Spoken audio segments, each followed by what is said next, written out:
Hello everyone, GZTV back with another video, and in this video we are going to be talking about a thriller classic from the late 80s, 1986's own, who directed this? I forgot. Robert Harmon directed it.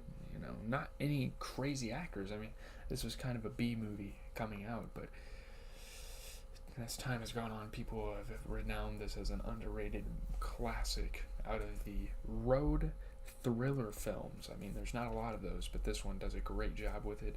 The Hitcher. Um, we're going to talk about this movie. We're going to go through the plot. We're going to kind of discuss some things, some theories, some thoughts, and then, that'll be the video.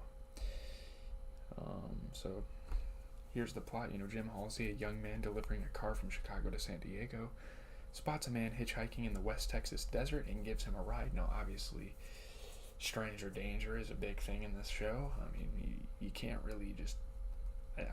I would never pick up a hitchhiker. Personally, I just don't have the trust in humanity like that. I mean, it's kind of unrealistic to just willingly do that quickly, like no hesitation. He was like, "Yep, I'm giving this guy a ride." I mean, you're in a rental car too, so you gotta, or not a rental, you're in a delivery car. Like, you gotta get this car to San Diego. I mean, it was kind of weird. The brooding and evasive Hitcher, who calls himself John Ryder, forces Jim's leg down the accelerator when they pass a stranded car. And we later find out that it's because he killed this guy, and he doesn't want Jim to know that he's a killer just yet, and so they continue their ride. He's a very weird looking person, and honestly, I thought Robin Williams played this guy. I mean, the actor. I forget who played him. I think it's Rutger Hauer. Yeah, Rutger Hauer plays this guy. I thought it was Robin Williams. They looked just like him, but obviously, Robin Williams, didn't look like that in the late 80s, I guess. John Ryder. Ryder states he murdered the driver and intends to do the same to Jim, threatening him with a switchblade. So there's some really, he's threatening to kill him just like he did to the other guy. Terrified, Jim asks what Ryder wants. He replies, "I want you to stop me." Like, he's putting Jim to the test. And I think there's been really good theories that have sprouted out of this movie, Cody Leach said it. John Ryder's not a guy that values life, but he's finding people that value life so much that they're trying to save their own and save others. He's putting Jim to the test throughout this episode. There's a lot of trials. It's like like a gauntlet. When Jim realizes that Ryder's seatbelt is unbuckled and the passenger door is ajar, he shoves Ryder out of the moving car. So obviously he passes the first trial. And John Ryder just bends him to the limit. Like, how far will you go to preserve your life? Relieved, Jim continues his journey, thinking it's over. When he sees Ryder in the back of a family car, Jim tries to warn the occupants, but has a minor accident and brushes off of this bus. That was driving people like a public transportation vehicle. And Ryder's in the backseat with these kids, teaching them to shoot a gun. I mean, obviously it's a fake gun, but this guy has no remorse for anyone else. I mean, he's just kind of this stone cold individual. And Jim's like, "Hey, I gotta save those people's lives. That guy tried to kill me." That's how John Ryder is trying to find humanity and faith in this kid. He later comes across the family's blood-soaked car and vomits after peeking inside. He's like, "Nope, I failed. I didn't save this family." It's obviously a very emotional moment there. Ryder then corners Jim, but simply tosses him the keys from Jim's car. You gotta realize throughout the show that John Ryder had no intention of killing Jim. He just wanted to test how much he values life. Let's see. Ryder leaves with the trucker and later nearly runs Jim down with a truck as it crashes into the pumps of a gas station. As Jim flees, Ryder causes the station to explode again. Ryder kind of trying to kill him, but at the same time never had intent of directly killing Jim. He wants Jim to figure out his life, figure out what he wants to do, and avoid danger at all costs. So at a roadside diner, Jim meets Nash, she has a really big role in the story. Just comes out of nowhere at this diner. A waitress who cooks him lunch while he calls the police, so they can catch John Ryder. He starts eating until he finds a severed finger among his french fries, indicating Ryder's proximity. So that means he must be close by. He's sneaking things. He's a very sly, like, horror villain. The police arrive immediately, but they arrest Jim, who Ryder is now framing for his murders, which he does multiple times in the film. Like, he's just trying to get Jim to challenge himself to get out of these situations. During interrogation, Sergeant Starr infers Jim's innocence. Like, he's just this young kid. Like, why would he commit such vile crimes? However, he instructs his two deputies to lock Jim up overnight as protocol, because he's obviously a taken-in suspect, until other law enforcement arrives from Austin for further questioning. Jim wakes to find the cell door unlocked and the three officers murdered.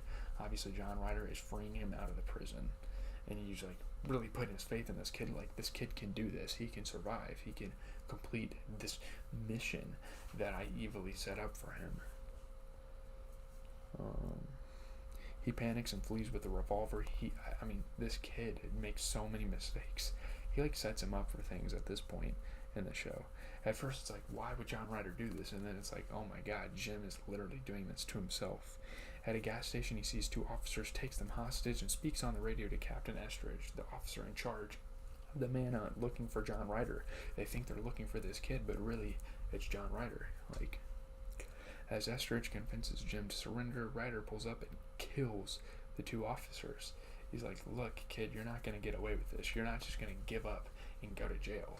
Like, I'm going to help you out here. The patrol car crashes and Ryder disappears again. I mean, it's crazy. He plays insane mind tricks on Jim. After briefly considering suicide, Jim reaches a cafe where Ryder confronts him and, like, you know, they have some crazy moments together. Yeah, Jim was like, I'm going to end this all. I'm going to give up. Which he could have then and there, but John Ryder obviously didn't want him to do that. I mean, Jim's like, I've come all this way of trying to free myself out of this situation. Why would I stop now?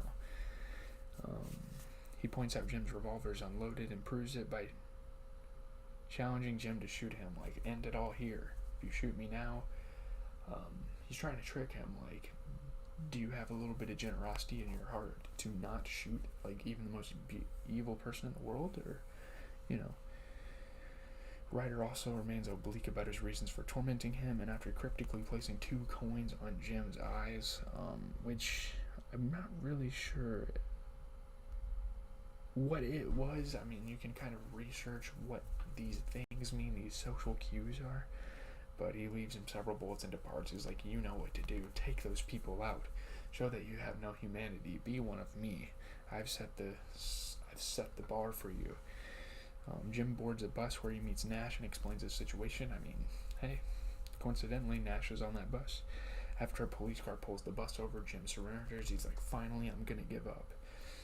After a police car pulls the bus over, the furious officers accuse him of killing their colleagues and attempt to kill him. So obviously he was in the car with the officers, so it looked like he killed the officers. Nash appears with Jim's revolver, disarms the officers, and flees with Jim in the patrol car.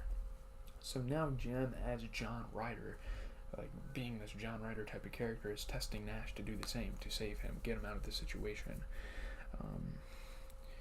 As the police chase after them, Ryder joins the chase and murders the officers by causing a massive car accident and shooting down a police helicopter. So yeah, Ryder's there to save the day again.